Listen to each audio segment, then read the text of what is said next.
Miami Dolphins social media team caused a bit of a stir yesterday with a photo of the safeties at one of OTAs, and it included defensive back Nik Needham. We're exploring his ceiling and if that's enough for the safety room here today on Locked On Dolphins.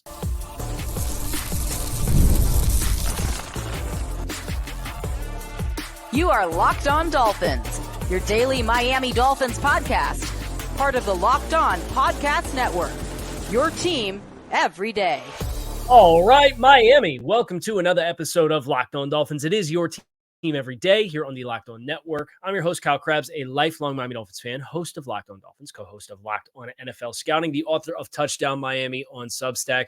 Our shows here on the Locked On Network, you can find them on YouTube or wherever you listen to your favorite podcast. So with a tip of the cap to those of you who are everydayers, because we don't just say it, we live it here on the Locked On Network. Today's episode of Locked On Dolphins is brought to you by Gametime. Download the Gametime app, create an account, and use code LOCKEDONNFL for $20 off your first purchase on last-minute tickets. The lowest price is guaranteed. Nik Needham, safety question mark. Nik Needham. I'll say this.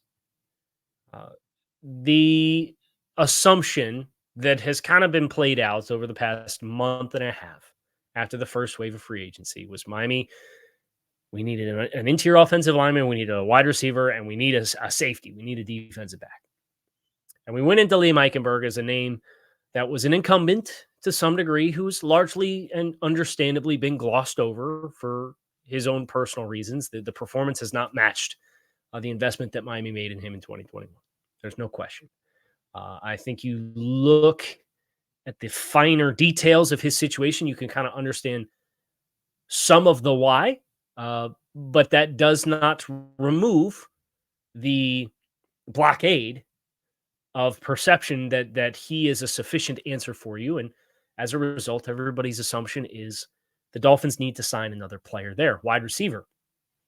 I think about Eric Ezukanma as a young player who appeared to be on the path to collecting some meaningful snaps for the Dolphins before a reemergent neck injury from his college playing career came back and shut him down for the season. I can see the pathway for Eric Ezukanma because there's some justifiable explanation for why he has not lived up to his potential as a player to this stage in his career. But I also, like at guard, felt like it'd be irresponsible to put all of your eggs in that basket. And lo and behold, Odell Beckham Jr. signs this week. This is kind of the same spectrum and lens that I view the idea of Nik Needham playing at safety as.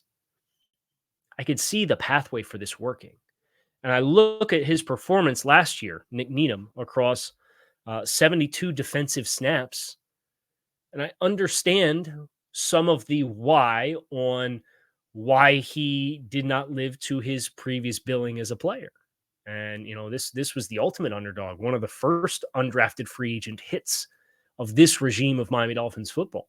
2019 comes in, plays 750 snaps for you defensively.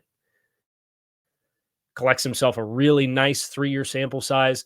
2022 tears the Achilles midseason, goes down, I believe that was against Minnesota, and then came back midseason this year, only played 72 defensive snaps. So I can look at Nik Needham's individual case study and say, you know, there's probably still something here. I could see why the overlap at safety would make some sense for him. But just like I look at guard and I say, man, I understand why it hasn't clicked for Liam Eichenberg. And I look at Eric Ezukanma and say, I understand why it hasn't clicked for Liam Eichenberg. And I can see why it hasn't clicked for Eric Ezukanma. And I can see how it could click this year. I still ultimately do feel like you'd be doing yourself a disservice and putting yourself in a high-risk situation if you said, we're going to roll with it. Why not? Right? So let's talk about Nik Needham as a player at safety. Nik, since he came into the league out of UTEP, has always been about a few things: mental toughness, physical toughness, technique, and football intelligence.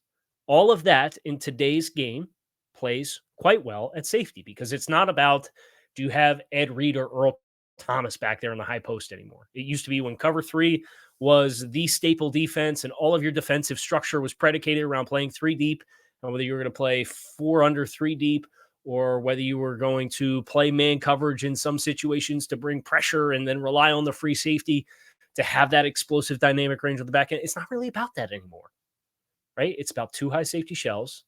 It's about limiting structurally explosive plays.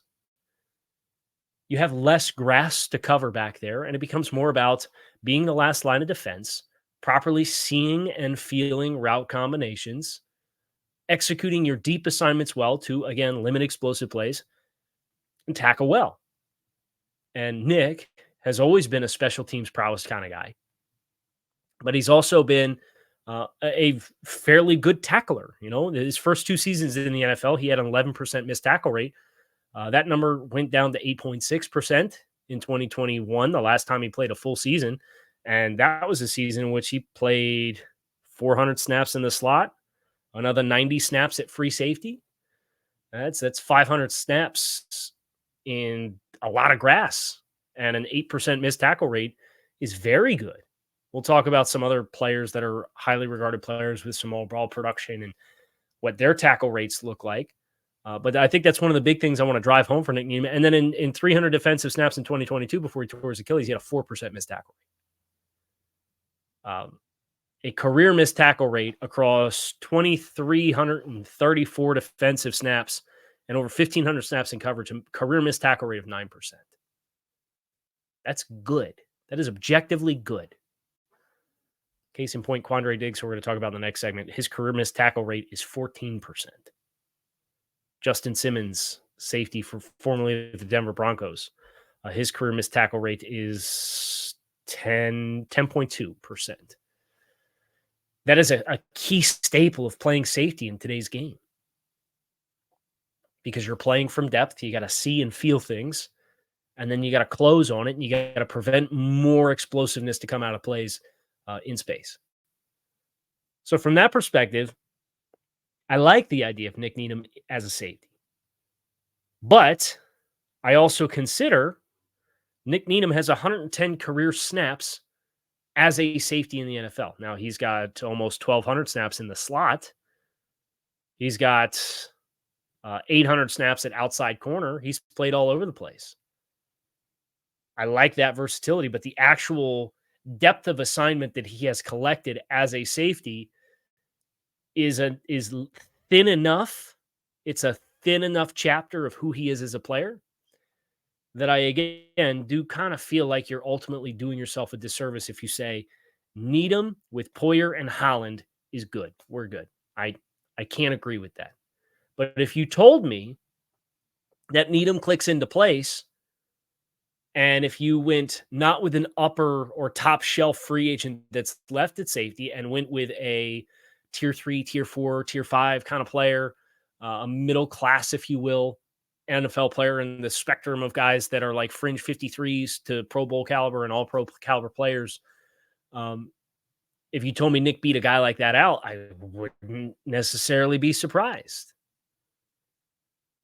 So I also think the last thought that I have with Nik and that experience, 800 snaps at outside corner, 1,200 snaps in the slot. He's played about 100 snaps as a free safety, and he's played about 200 snaps in the box as like a second-level defender.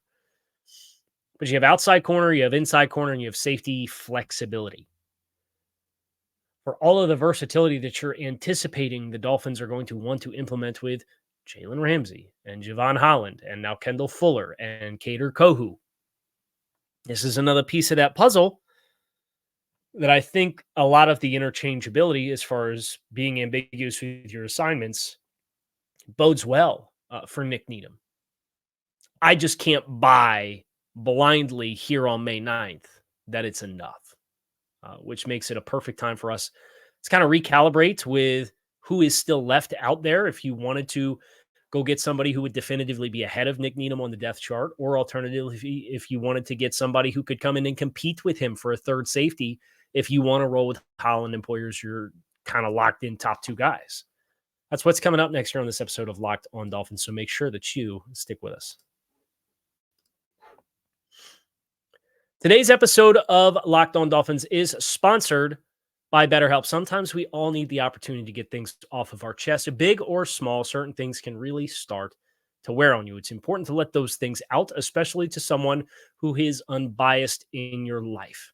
Therapy can be a different experience for everyone, and most of us have bigger problems than what the Dolphins are going to do at safety for the 2024 season. So it's important for you to address those things every once in a while. If you're thinking of starting therapy, give BetterHelp a try. It's entirely online, designed to be flexible and suited to your schedule. You can fill out an online questionnaire, get matched with a licensed therapist, and change therapists at any time for no additional charge. Visit BetterHelp.com/lockedon to get 10% off your first month. That's BetterHelp, HELP.com/lockedon. I will say this in regards to the safety free agent market. This is one of the most robust markets that still exists in free agency. Now, you had young standouts taken off the market with the likes of Xavier McKinney signing a near top of market contract with the Green Bay Packers, and Antoine Winfield Jr. going back on the franchise tag with the Bucks. Kyle Duggar with the transition tag and then signing an extension with the New England Patriots. Some young, impressive players. Jordan Whitehead is a step down from all of those players who are considered top of market guys, but he's also 27 years old. Jordan Fuller, 26 years old. Cam Curl, 25 years old. These guys are all off the market. Julian Blackmon went back to the Colts. Surprise, surprise. The Colts re-signing their own guys. It seems like all they did in free agency. But there's top shelf players left at this position, which I find very surprising. Especially considering it was not a great safety class in the draft either. Quandre Diggs, cut from the Seahawks. He's still out there, unsigned. Justin Simmons, cut from the Broncos. Those guys were getting $13 to $15 million a season on average on their prior contracts. You look at Jaron Kearse with the Dallas Cowboys, not in the same economic stratosphere, but had become quite a nice kind of box low safety for Dallas with Dan Quinn. Dan Quinn goes to Washington, reinvests in every position room across the entire roster, and didn't bring Jaron Kearse with him. Thought that was interesting. Tashaun Gibson's played a lot of snaps as a cheap vet for the San Francisco 49ers the past few years. He is still out there. Eddie Jackson, cut by the Chicago Bears. I will not evoke the name Micah Hyde because everybody that I've talked to that's familiar with the Western New York football team seems to suggest that we're near the end of the road on that one in that regard. John Johnson signed with the Rams for some peanuts, like a vet minimum contract. He's still out there. Jamal Adams, another supersized contract. He certainly will not sniff that with his next contract, but he remains unsigned. Terrell Edmonds, former high draft pick, finished the year last year with the Titans, 27 years old, played 40% of the defensive snaps last year. He's still out there. Marcus May, cut from the Saints, one of the few cost-saving maneuvers that they could take on. He's out there. Tracy Walker, cut by the Detroit Lions after kind of getting transitioned away from midseason last year. He's still out there. There's a lot of talent still available that I think could really help the Miami Dolphins. If they want to go top shelf, and they're going to have the money to go top shelf spending somewhere. With $18.5 million, that's going to put them around $21 million in cap space. You're going to need about half of that for operating budget. You've already signed the wide receiver. We're presuming you need a guard. I could see that taking $3 million. I could see that taking $5 or $6 million. Right. And what do you just deem as more important? If you deem the defensive back as more important, I could see you potentially landing either a Quandre Diggs or a Justin Simmons for $7 or $8 million on a short-term deal. That's what Kevin Byard signed with the Bears. Kevin Byard was acquired at the trade deadline by the Eagles last year or last season by the Eagles. He ends up signing a 2-year deal with the Chicago Bears worth $15 million as an older vet, 31 years old, after playing last season in Philly as like a big addition for them that didn't really pan out. if you told me Justin Simmons or Quandre Diggs signed for that same dollar amount, I would not be surprised. So I think like that's probably where, if you want to go the high end safety route, I do think the dollars are going to be there for you to justify it, and then you could still address the guard spot. Which of those two guys makes the most sense? I like Quandre Diggs. I know Justin Simmons is kind of the more sexy player. He was superbly gifted in coverage. And you go back to kind of his peak at Denver, came 18, 19, 20, felt like it really snapped into place for him. Didn't play a ton as a rookie in 2016 as a third round draft choice. But 2019 was credited with a 32 passer rating and targets in his area. He had 15 passes broken up, no touchdowns conceded, played a lot in the box, played almost 400 snaps in the box to go with another 500 snaps at high safety. The missed tackle rate at that stage of his career or in that season was 4%. That was the season that everything really clicked together for him and kind of put him definitively on the map as one of the best safeties in the game. The ball production since that season, 2020 onwards, has still been good. He's got 19 interceptions in those 4 seasons combined. That's an outstanding total. I will say he's been credited with 16 touchdowns conceded in that same stretch. The passer rating dominance has not been there. He's got 2 seasons at 100 or higher. And he's also, the last 2 seasons, missed 17 and 12% of his tackles. So he missed a couple of games against the Dolphins, or he missed a couple of games with the Broncos last year, including the Dolphins game in week 3. This would be a great player for Javon Holland, I think, to learn alongside, in addition to Jordan Poyer. But you're not signing Justin Simmons to not be a starter. And I think the investment in Jordan Poyer is such where if he was the third safety, particularly as an older player, like, you'd probably be pretty good with it. You'd be cool with that. But I just think if you cross-referenced Quandre Diggs versus Justin Simmons, I happen to think Diggs has played better since that 2019 season that put Justin Simmons on the map. And he's kind of been glossed over, Quandre Diggs, in some degree, because he's played since 2020 in the Pacific Northwest. And before that, got his career start in Detroit. So West Coast team. And then Detroit is not a perceived to be a good football organization until the last couple of seasons with the Dan Campbell collection that's really helped them turn the corner with Brad Holmes. Quandre Diggs was slept on him, for my money, for several seasons, only really started to get his due in the past few seasons. And he didn't have a good season last year. I think, make no mistake about it. The ball production was down. He only broke up 3 total passes. The passer rating spiked. The past 3 seasons, in 2021, he had a passer rating allowed of 77. In 2022, he had a passer rating allowed of 60.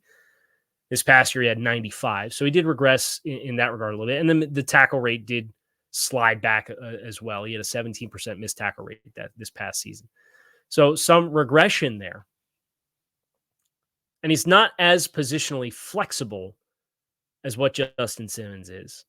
But I would kind of like the idea, if you're going to go out and get somebody else to add to this room, when Poyer had to play in the box and in the nickel as often as he did last year, kind of move close to the line of scrimmage based on some injuries that Bills defense had. And you really want to maximize Javon Holland and you want to maximize Jalen Ramsey. Wouldn't it be nice to have like at least one guy that would kind of be a staple?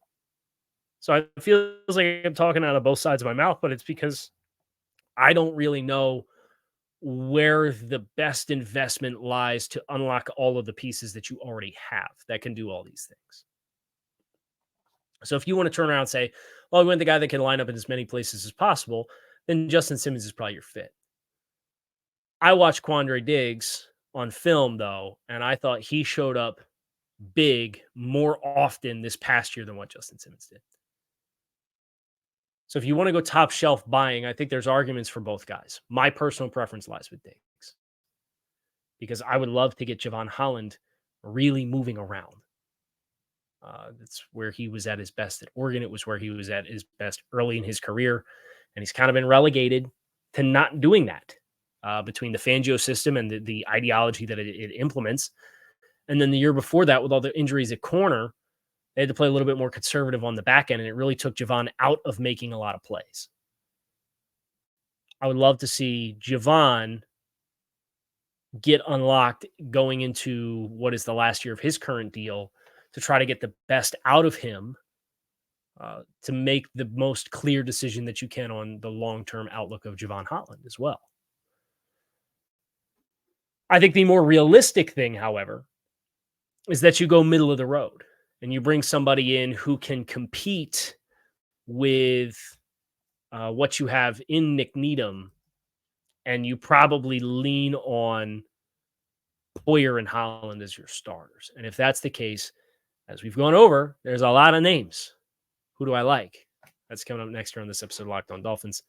Stick with us. Getting tickets to your favorite sporting events should not be a stressful experience. Going to the game is supposed to be fun. It can be with Gametime. Gametime is an authorized ticket marketplace of the NBA, which makes getting playoff tickets even faster and easier. Prices on the Gametime app actually go down the closer you get to tip-off with killer last-minute deals. All-in prices, views from your seat, and their lowest price guarantee. Gametime takes the guesswork out of buying NBA tickets. You can save up to 60% off buying last-minute tickets for sports, concerts, comedy, theater, and more. This is not just NBA games we're talking about here. And with all-in pricing, you can see the total up front. There's no surprises when you put the tickets in your cart and you go to checkout. You can, in just a few taps, get the tickets delivered directly to your phone so you can grab them on the go. Take the guesswork out of buying tickets with Gametime. Download the Gametime app, create an account, and use code LOCKEDONNFL for $20 off your first purchase. Terms do apply. Again, create an account and redeem code LOCKEDONNFL, LOCKEDONNFL for $20 off. Download Gametime today for last-minute tickets. Lowest prices guaranteed. I think the safety I like is Tracy Walker. Tracy Walker, 2018 third-round draft selection with the Detroit Lions, has played his entire career to this point with Detroit, moves around some, but has been predominantly, at least until this past year in Detroit, more of a high safety. In 2021, he played 615 snaps at free safety versus 145 in the box and 94 in the nickel. This past season, it was 274 snaps at free safety, 114 in the slot, 127 in the box. So about a 50% snap rate at free safety, 25% snap rate in the box, 25% snap rate in the nickel. The ball production is where Tracy Walker kind of leaves you wanting a little bit in coverage. Hasn't made a ton of plays on the ball, but this dude is long and he tackles well. I think that's what shows up. He's another 10% career missed tackle rate. He had a 10.5% missed tackle rate this past season with the Lions before he kind of got transitioned away from throughout the course of the season. He missed some time early in the year. He ends up rotating in towards the end of the season, misses kind of the last month of the season, other than a brief cameo against Minnesota. So it just felt like a transition. He was a player that was playing on a reasonable contract, and that was a contract that was terminated for obvious cost-cutting reasons with Detroit. But when I watched him, I watched the Baltimore game was one that really stood out to me. And the tackling, the run support in that game was particularly good. But he took a lot of responsibilities in that game in the nickel trying to match up against tight ends. And I thought there was good physicality. Maybe there was some times where in space he was a little too passive and let guys run across his face. But the length and the wingspan and the physicality really showed up, I thought, for Tracy Walker. I've always had a great deal of respect for what Deshaun Gibson has brought to the San Francisco 49ers. I think that's another player that if you want somebody who is maybe not going to blow you away, but somebody who has proven that they can take a lot of snaps, He's been in San Francisco for 2 seasons. He played over 2,000 snaps defensively. And 2022, he had a 1.7% missed tackle rate at safety. That's an unheard of number. That's an outstanding number. Now, that number went back to 10.6% this past season, but he's played over 10,000 career snaps defensively and has a 10% career missed tackle rate. He's another guy who is probably a 50, 60% high safety, but can play in the slot. He played 200 snaps in the slot this past year, and they played about 175 snaps in the box as well. So moderate positional flexibility that he brings. The ball production this past year wasn't as good as it was his first year in San Francisco, where he had 5 interceptions. But this is a good player. This is a really good player. The challenge for Deshaun Gibson, as far as his market, is he's going to be 34 years old at the start of the season. So he's also the guy that played on the most cheap contract more recently. He signed a 1-year, $2.9 million contract with San Francisco after playing for $1.1 million in 2022, in which he was outstanding. So you've got options that you're probably going to really feel good about at this spot, whether you want to bring somebody in for cheap or you want to bring in somebody who has monumental ball production, which is what you get with Quandre Diggs and Justin Simmons. And that's why those guys are kind of valued or perceived to be top of market guys. I don't think they're going to get $13 to $15 million like their last contracts were. But if you told me they got half of that on a 2-year deal, I'd believe it. If you told me maybe they want a 1-year deal to kind of reinvigorate some enthusiasm into their profile, I'd buy that too. I think Miami this is a nice move for Nik to get into the mix at this position room. But just like Eric Ezukama and just like Liam Eichenberg, I can see how it can work. I think it'd be irresponsible to bank on it working. Hedge your bets and protect yourself. What's the best way for you to do that with the funds that you have available? That's for the team to decide. But we've kind of gone over who some of the fits are in each path that you could choose. Spend big or don't spend big. If you told me you walked out of free agency with Deshaun Gibson or Tracy Walker and Greg Van Roten as the next 2 guys, and you save the rest for your practice squad and your in-season operating budget, and then if you get more from a Tua Tagovailoa contract extension, depending on how you choose to distribute that year 1 money, and you want to do that, great. Outstanding. Would love to see it. I think that would put the Dolphins roster in a really good place. But they ultimately will make their decisions, and we will react to them as they happen, because that's all we can do. I'm Kyle Krabs. I hope you enjoyed this foray into the safety position for the Dolphins and what is left. We got one more show coming this week unless we get some breaking news. So make sure you stick with us. You find us on YouTube or wherever you listen to your favorite podcast. I appreciate you guys checking out Locked On Dolphins. Make it a great rest of your day. I am out of here. Fins up.